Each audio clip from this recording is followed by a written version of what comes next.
Huntsman World Senior Games Active Life. My name is Kyle Case, and I'll be your host on this amazing journey as we attempt to help you get the most out of your life. Joining me in the studio today is my co-pilot, Jeff Harding. Jeff, how are you today? I'm great, Kyle. How are you? I'm good. So, Jeff, you know, the name of our show is The Active Life. That's what I've heard. Yeah. And as you also know, our goal is, as I said at the beginning, to help people get the most out of their life. Right. That's what we're trying to accomplish. We talk about everything from diet, nutrition, exercise. We've interviewed a number of healthcare professionals, inspirational athletes. We've talked about the importance of sleep, why we're addicted to sugar, all kinds of things. Even the importance of smiling. Even the importance of smiling and the health benefits of smiling. We've talked about a lot of things, and hopefully we've provided some kind of information, a tip, or a hint that you can apply that can make your life a little bit better. If I may say so myself, I think we've done a marvelous job of helping people accomplish those things. Well, you may say so yourself. What would you say, Tegan? Tegan agrees. He gives us a thumbs up. So one of the things that we're facing as a nation, and really as the world, as the world becomes more industrialized and westernized, even, if you will, is right. the problem of being overweight, and even obesity is a real national issue and a world issue that we're talking about. And so to be able to control your weight, we know that you have to control your calories one way or the other. Right. And there's two ways to do that. Mm-hmm. One is to consume fewer calories. Which is no fun. Which isn't as much fun. No, it's no fun at all. It's not as fun. But that's one way to do it. Or we can burn calories through exercise and activity.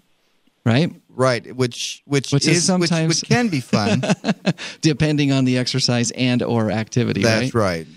Well, so my question is always, how much does an activity burn? How many calories do you burn off in exercising or in an activity? I've wondered that too. Do you have some information for us? I do. I read an article, and it really helped put things in perspective for me. And not necessarily a good kind of perspective, not necessarily in the best kind of perspective, unfortunately. So, do you know what a burpee is?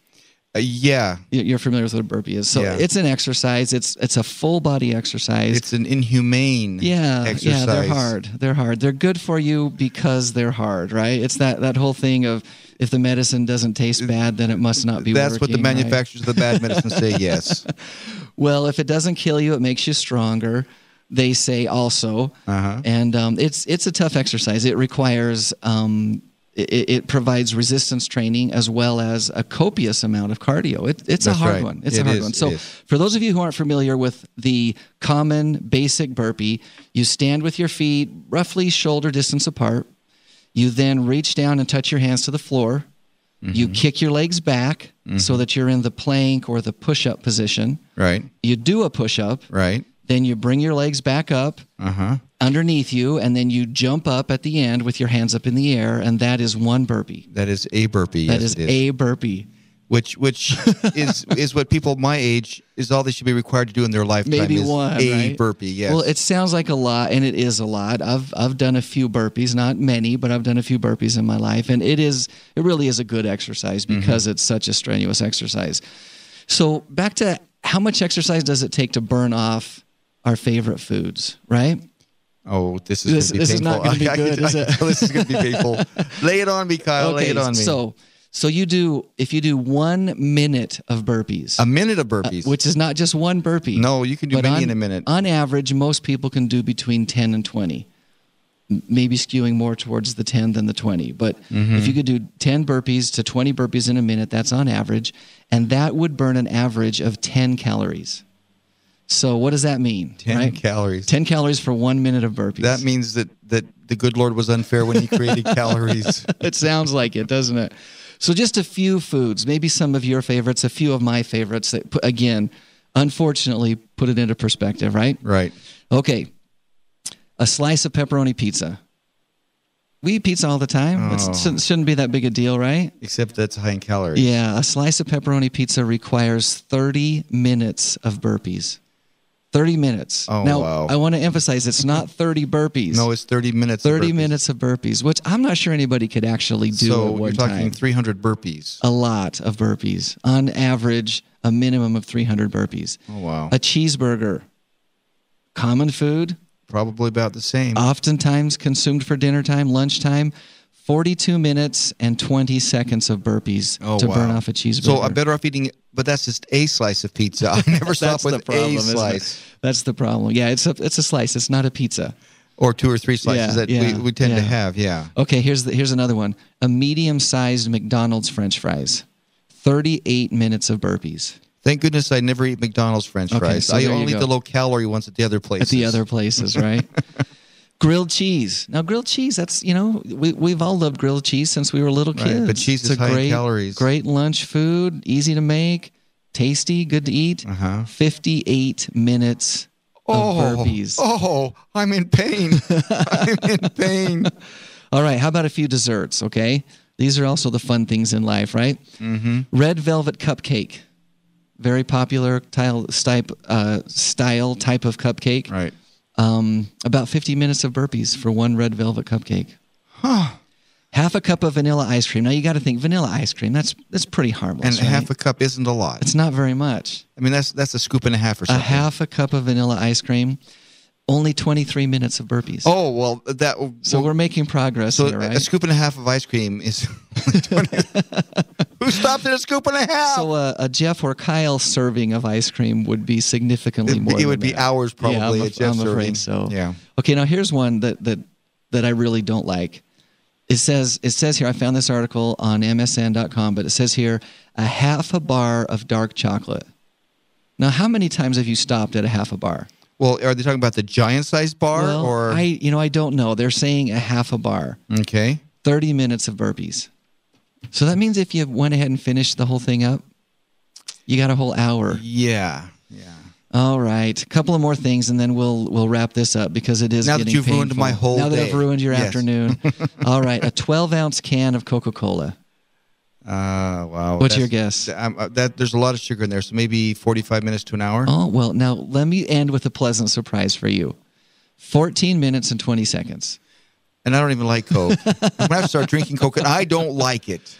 Well, those are, that was surprising to me. Yeah. Put some things into perspective because I've done burpees. I know that they're not an easy exercise, and to do, continuous burpees for a long time would be something that would be very difficult, but again, something to think about, right? Right. Okay, well, today, Jeff, we have joining us a special guest by telephone. He's one of our amazing athletes. Yes, he is. Mr. Ryan Spainhauer. Ryan, are you there? I am here. Wonderful. Thank you for joining us today on the radio show. How many burpees have you done so far today? So far today, I have not done any burpees. So far, huh?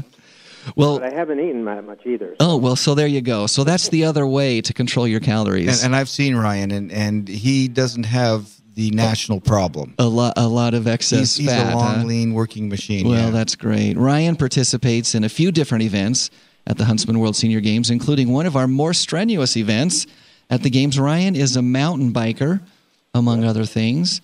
And once again, Ryan, we're glad that you could join us and appreciate you taking time out of your busy schedule to be with us. So just to get us started off, tell us a little bit about how you got into sports. Was biking always something you did, or did you kind of pick that up later on? How did you get into athletics?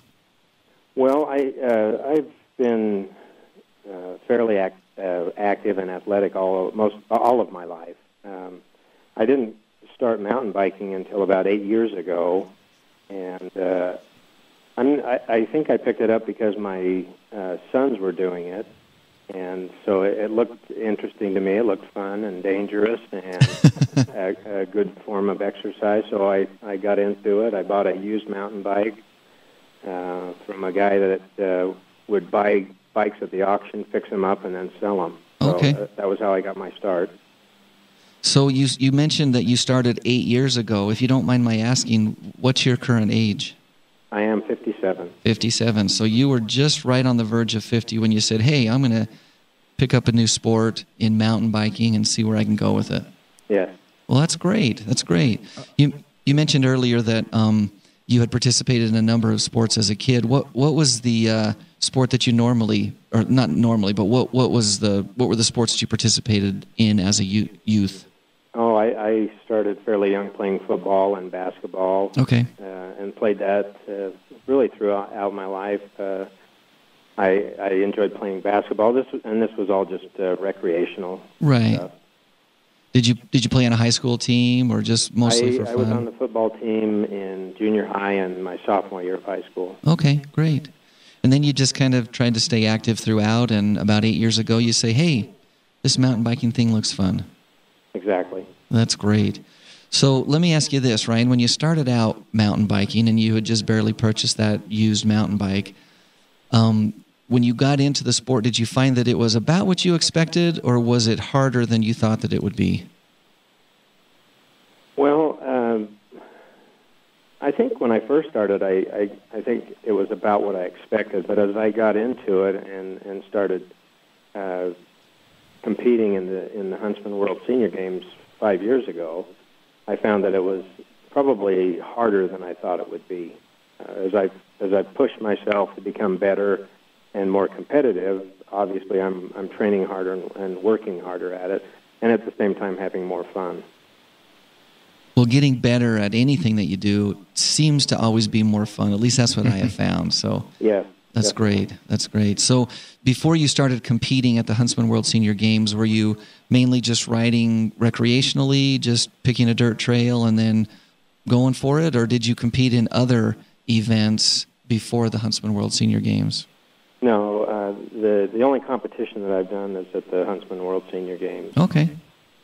So before that, you were just riding recreationally? Just riding for fun. I would just I would go with my sons on occasion, and they were, of course, all quite a bit younger than I was. Right. And yeah, so they schooled me. They schooled you. So let me ask you this now, that you've been training and you, as you said, pushing yourself. Mm-hmm. Do you find that you can keep up with them better? Have you surpassed them, or where are you at in competing with your younger sons? Well, I'm probably at the point now where I'm just maybe a step behind them. Okay. So you're making progress? Yes. Closing the gap, as they say? Yeah. Of course, they are reaching their physical prime right now. Right. Not saying that you're not also, I mean, you're still in that window, but they're just reaching it where, Ryan, I don't know how to tell you this, but you know that downhill race that you do when mountain biking? Yeah. You're on that side. Yeah, I'm on that slippery slope. Well, that does happen to the best of us. If you're just joining us, you're listening to the Huntsman World Senior Games Active Life, and we're visiting with Senior Games athlete Ryan Spainhauer, who is a mountain biker at the Games. Jeff, you alluded to that downhill ride right. That is a part of the Huntsman World Senior Games. Ryan, I'd like for you to kind of describe in your own words what the event is like at the Huntsman World Senior Games. There's more than one event, and right. Which ones do you do, and how do you prepare for each one? Well, for the mountain biking, I ride quite a bit. I get on the bike as soon as I can in the springtime and just ride a lot. The competition at the Huntsman World Senior Game it's fun because the sport is competitive, yet it's friendly. Everybody's cheering for everybody else.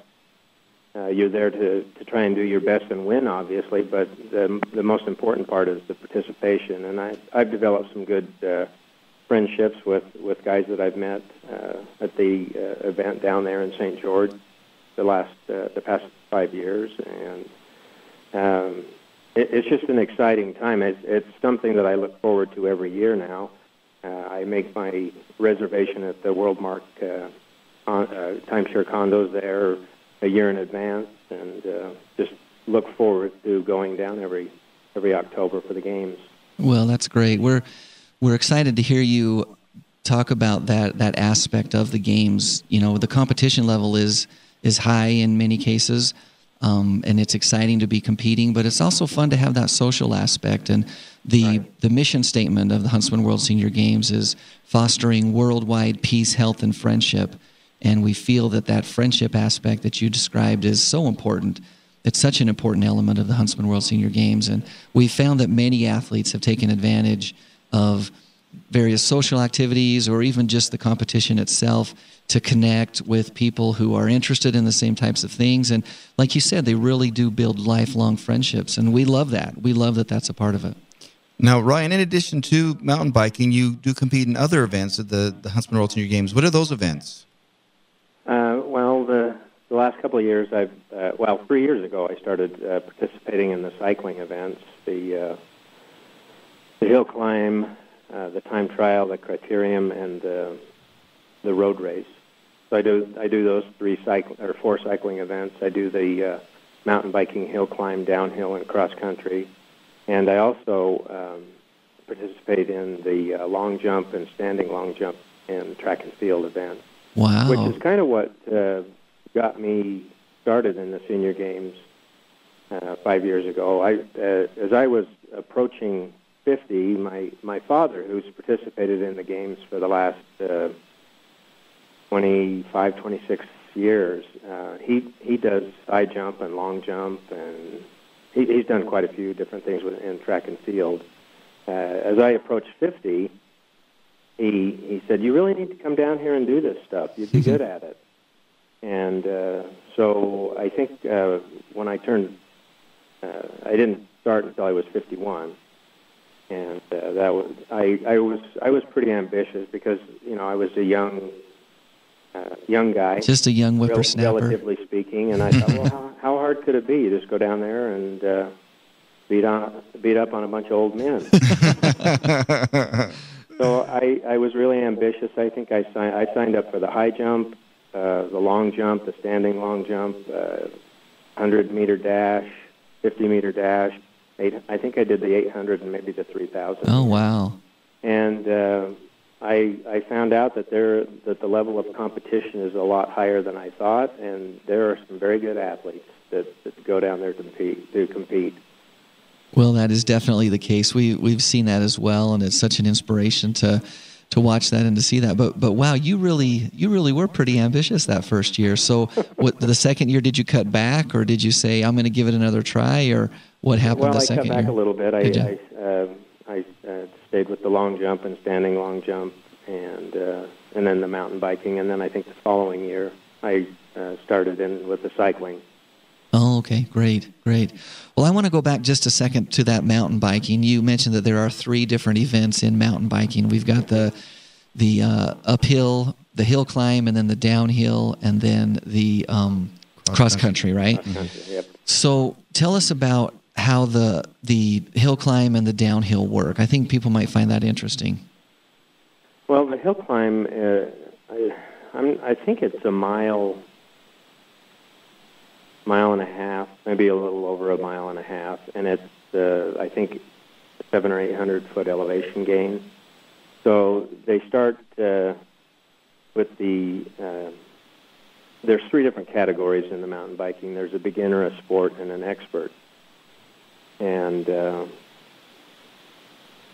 so they'll start with the younger age group and start every 30-second intervals.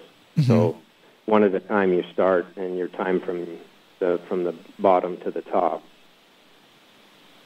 and then you wait up at the top until all the riders have finished, and then they start the downhill. From it's not you don't go down the same course that you came up. It's a little bit different course. So what's it like to huff your way up 800 vertical feet in a mile and a half, and then sit up top for just a minute, and then turn right back around and come barreling down that mountain? Well, I try to focus on the downhill while I'm doing the hill climb, because that's the fun part where you don't have to work as much. But honestly, you feel like you're going to die because you're going all out the whole time and just giving it all you've got, and it really works you. You'll feel it in your lungs and in your legs, but it's exhilarating. I was mountain biking last summer with a friend of mine, and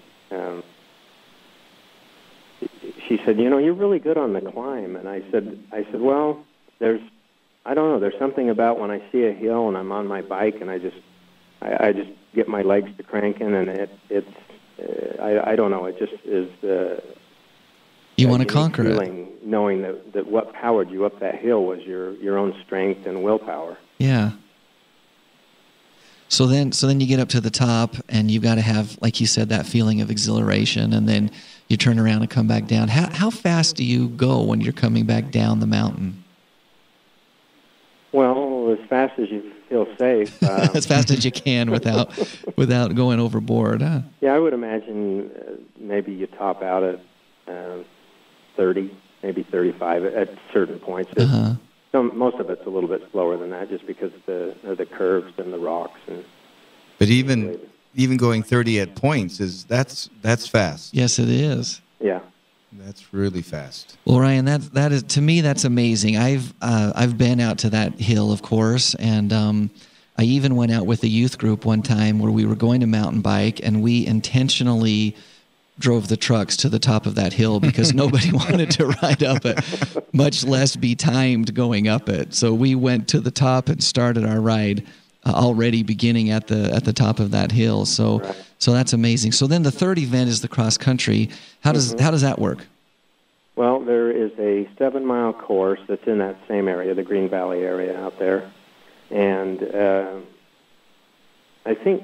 Let's see. The beginners do. I don't think they do the full 7 miles. If I'm right. You're right. They do. They do a piece of it. Yeah, and then the sport I think does 1 lap, and then the experts do 3. So which level do you ride in, Ryan?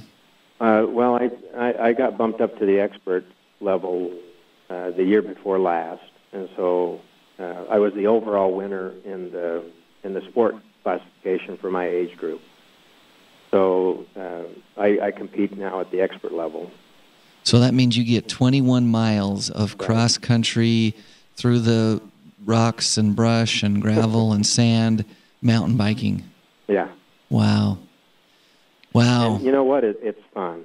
I remember the first couple of years I did it. I said I was doing the sport classification, which that had to have been 2 laps. I think it is 2 laps now that you say that. I'm pretty sure it's 2. I just remember watching the expert riders compete and thinking about having to go around 3 times, and I said to myself, boy, I hope I ever don't get bumped up into that exercise. I really don't think I can do it, but it's not bad. Well, that's great. You are an example and an inspiration for sure. And then on top of that, you're also competing in the cycling events, which has its own hill climb, which is straight up the steepest part of Snow Canyon. Yeah, the steepest part of Snow Canyon State Park, for those who are familiar with that. And once again, I've, of course, been on that hill, and I have also intentionally always stayed in my car on that one, too. I've gotten tired driving up it in my car. Well, that's great. That's great. And then in addition to the hill climb, you've also got the others that you mentioned, and we probably don't have time to get into all of those races, but let me ask you this as we're just kind of wrapping things up, Ryan. If you had advice for anybody who is maybe sitting on the fence about whether or not they would want to compete in the Huntsman World Senior Games, what would you tell that person? Well, just if there's an event or a sport that they like, just to do it and get out there and compete. It's really a great motivator for me. Like I said, it's an event that I look forward to every year, and I'm always when I'm riding and training, I'm always thinking, that I want to be more competitive, and I want to have more fun, and so I push myself a little bit harder throughout the year, so that when I go down there, I can do a little bit better.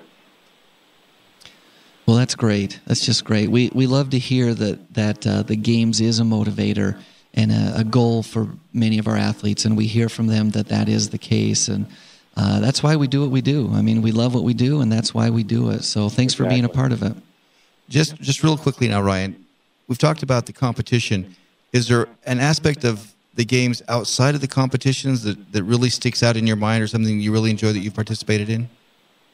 Well, just getting to know people from different parts of Utah, and I look forward to seeing the guys that I compete against when I go down there and associating with them. It's a festive party atmosphere most of the time, where even though you're competing, you're developing friendships and you're having fun. Awesome. Great, thanks. Ryan, we sure appreciate you being on the show with us today, and that is the time that we have, but we look forward to seeing you in October. Likewise. It's been a pleasure. Awesome. Thanks, Ryan. Bye. Well, Jeff, we're coming up on one of our big deadlines for the year. On August 1st, the early bird registration price of $79 goes up to $89. So if you've been interested in saving a few bucks, go to www.seniorgames.net and you can register today and do that. Save a few bucks. Not only does the early bird get the worm, it saves $20. Absolutely. Absolutely. Well, if you are about to turn 50 this year, if you turn 50 by December 31st, or if you're already 50, of course, you're eligible for the games. We have 28 different sports to choose from. And for information on any of these sports, you can visit our website. As I said before, it's www.seniorgames.net. And there you can get rules, schedules. You can also register. Once again, www.seniorgames.net. And go ahead and register today. If you've heard something that you like, or if you've been inspired by what you've learned today, shoot us an email at activelife@seniorgames.net. And you'll want to tune in next Thursday at 4:30 p.m. Mountain Time on AM 1450 or FM 93.1 for those who are listening live. And for those of you outside the area, you can listen to this and any previous episode right from our website, once again, at seniorgames.net. Jeff, here's our inspirational thought for the day. A bad attitude is like a flat tire. You can't go anywhere until you change it. Until next Thursday, stay active. Bye.